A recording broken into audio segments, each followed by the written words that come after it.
From Virginia Beach State Senator Jeff McWaters. Hey, Senator, good to have you back. Good morning, John. Thanks for having me back. I appreciate it. Lots going on. Special session. What's the deal? There's going to be no Medicaid expansion. Democrats are complaining bitterly that all this is a sideshow. What say you? Well, that's not correct. I mean, I know they like to spin things their direction. When we finished the budget last year, what the House of Delegates in particular, as you know, I serve in the Senate for your listeners, but the House of Delegates in particular said, as they were deliberating the budget, that they would be happy to come back once we separated Medicaid from the budget process and let there be a fair hearing on any bills to expand the president's health care plan in Virginia, which, as you know, I'm against, and most all Republicans, pretty much all Republicans are against, even a few Democrats, frankly. And so this is just that. This is an attempt. We stayed in session. We never went out of session technically. And so we're coming back in to let there be just a fair hearing of ideas. That's what we are. We're in the marketplace of ideas. Frankly, I don't think this is a good idea. And let there, be a debate about it. I really, though, frankly, in the summer, in the weeks and months that have ensued, I haven't seen anything that would improve or make us consider the expansion of the president's health care plan. But we'll go through the process. The interesting thing, though, is that this session is going to be a kind of a fruitful session in that we've continued to have revenue shortfalls, unfortunately, in the Commonwealth, and that requires us to look at cutting our expenses just as every family household has to do. So we will be really focusing on the budget as well as hearing any ideas on Medicaid, but the budget really turns into be the really important task ahead of us in the next couple of days starting on Thursday. So, Senator, let me ask you this. Let's go to the tax revenue situation, because I do get the Medicaid expansion. The Speaker Howell promised that if we decoupled the budget from Medicaid expansion, that there'd be an authentic debate, but you guys just won a seat in Southwest Virginia. You've got the majority. We're not going to get Medicaid expansion in Virginia, debate or not. Let's go to the tax revenue situation. The amount of money coming into Virginia going down dramatically. Why? Well, there's several reasons. Just in general, our overall economy. I think also the fact that, the federal government has had so many different issues that have created uncertainty for people in Virginia, people across the country, but uncertainty particularly for business in Virginia that is fairly heavily skewed towards the federal government and towards high technology, and there's been so many things that have slowed our progress in terms of job growth in our economy, the opportunity to research for natural gas off of our shores in safe ways, on and on. And so, being a business person, not a politician, I talk to a lot of business leaders that are going, we're just not quite sure. Yeah, the stock market's up, but the stock market's not an indicator necessarily of how well business growth is happening. I'll also tell you that there were some changes in federal tax rules that allowed people to take advantage of some lower taxes on some capital gains at the end of last year. Right. Which then we didn't have those same tax revenues this year. It kind of sped up the process. And look, I think Americans are smart. If there's an opportunity to cut their taxes because the federal government's changed the tax rules, they ought to try to take advantage of that, and they did. And I think the people that estimate revenues in the governor's office missed some of those.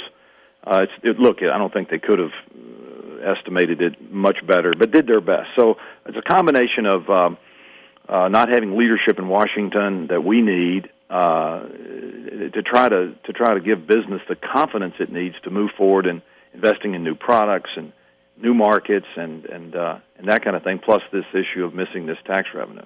Okay, but net, there's a $2.4 billion shortfall over the next 36 months. That's a lot of money. You can only close the gap, Senator, in two ways. One, raise taxes. Two, cut spending.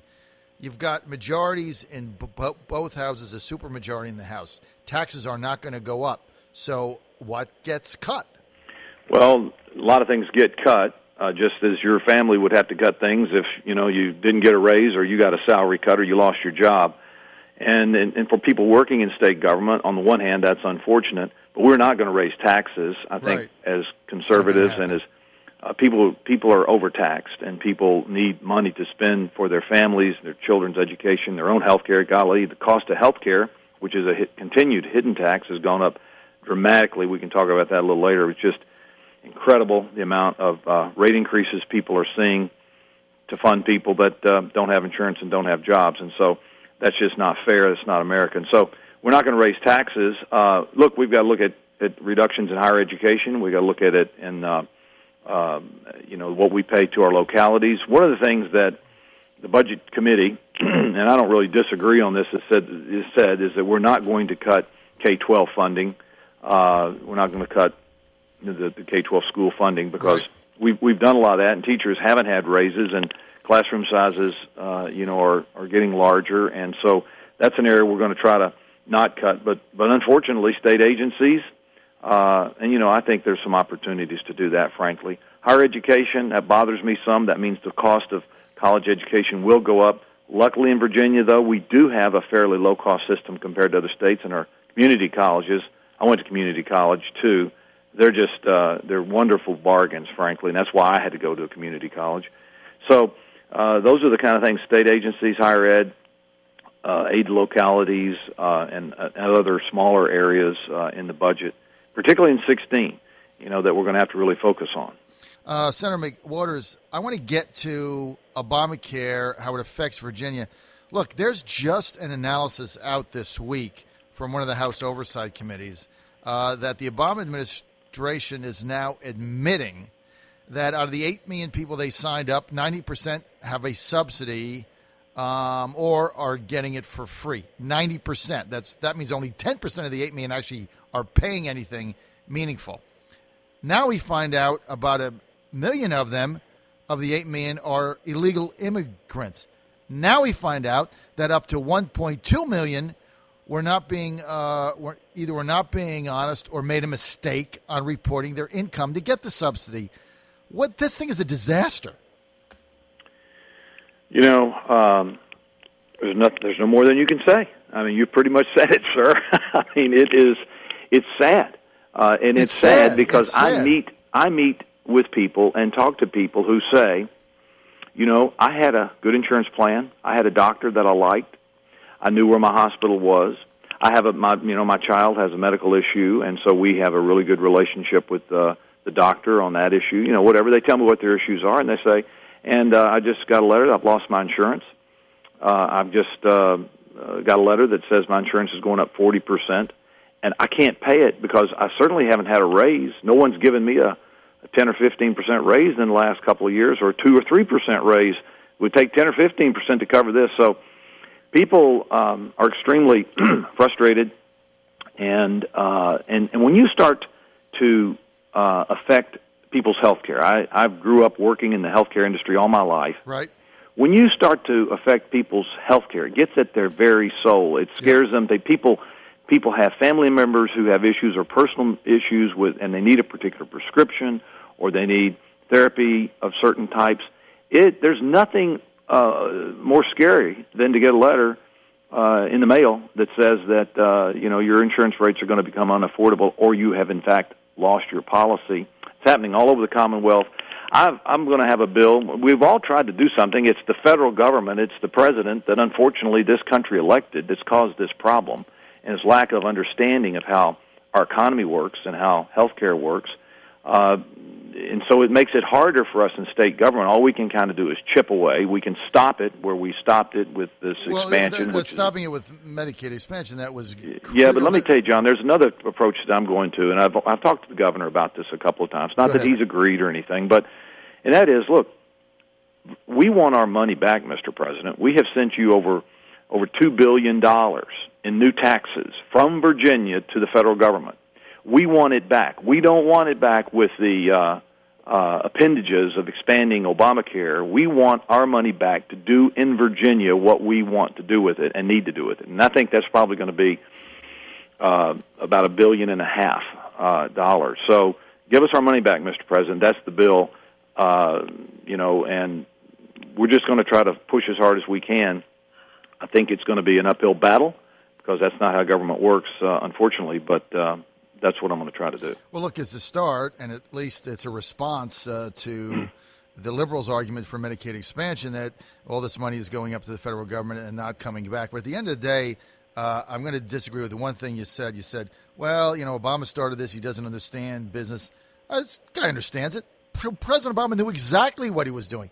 What he wanted to do was to create this massive new entitlement, make another 8, 10, 15 million people that were not dependent on the government, now dependent on the government for something, register them, turn them out. Every one of them will vote for the person with a D by their name. This whole thing was contrived and planned, in my view. And when you read this bill, and it talks about who they can hire, the navigators and all this stuff, this thing was very well conceived as basically a political hammer to perpetuate liberal policies. Okay, Senator, e-fairness. I for the life of me, can't figure this thing out.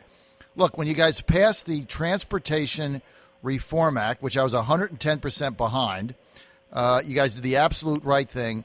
Part of the revenue was going to come from taxing internet companies that are basically warehouse clearinghouses that screw the little guy on Main Street because they don't pay the sales tax and the brick and mortar people do. Made sense. Now that's not going to happen. The alternative to that is the wholesale gasoline tax is going to go up 45%. That's going to hammer ordinary Virginians. Why doesn't somebody pick up the phone, call the chairman of the Judiciary Committee, and say, Bob, why don't you get this thing off your desk so we don't get hit with a 45% gasoline tax increase in Virginia? Well, I suspect that people are. I know that we as a caucus have had conversations about that. But I'm not in the detail of how he's trying to make that decision in the political world that he lives in. But to me, yeah, I would say it's fair. We should move forward. A lot of companies are charging taxes already. Right. And so it's the right thing to do. Absolutely. Our retailers are absolutely struggling. I mean, to do anything else. John, if I can just divert for 1 second on that. I mean, this whole thing about the minimum wage came up during the session, and I thought to myself, well, is it really that bad? Could we not help the guy that's out there that's working hard and only making a minimum wage, and give them some incentive maybe to work harder, longer, and get promoted and make more than a minimum wage?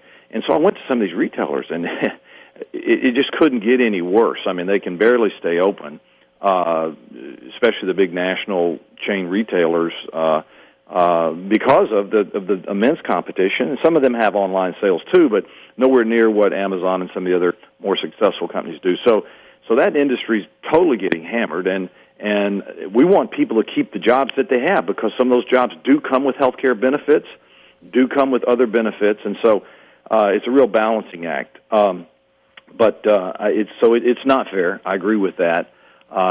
It was the only real choice we had. We had hoped that new revenue source could be dedicated in a way that people would feel, even if they don't like new taxes, they would feel good about the fact that if they had some new taxes, they would know exactly where they're going. And I tell you, I think people in this region look around and they see the work on 64 and 264. It may drive them crazy, especially at night, some of the delays and that kind of stuff. But we are working our butts off to fix those highways with this new money we have. Hey, look, you guys did the right thing. I thought even the internet tax made sense. It was the right thing to do. And I just, at the end of the day, we got to get this thing off Bob's desk and make it work. Hey, for more information, go to jeffmcwaters.com.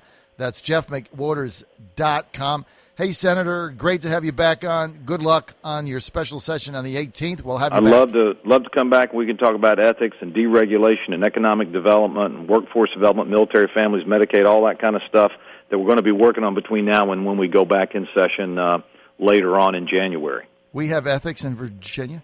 And that's going to be the final word. John Fredericks Show, we want to thank Jeff McWaters again for being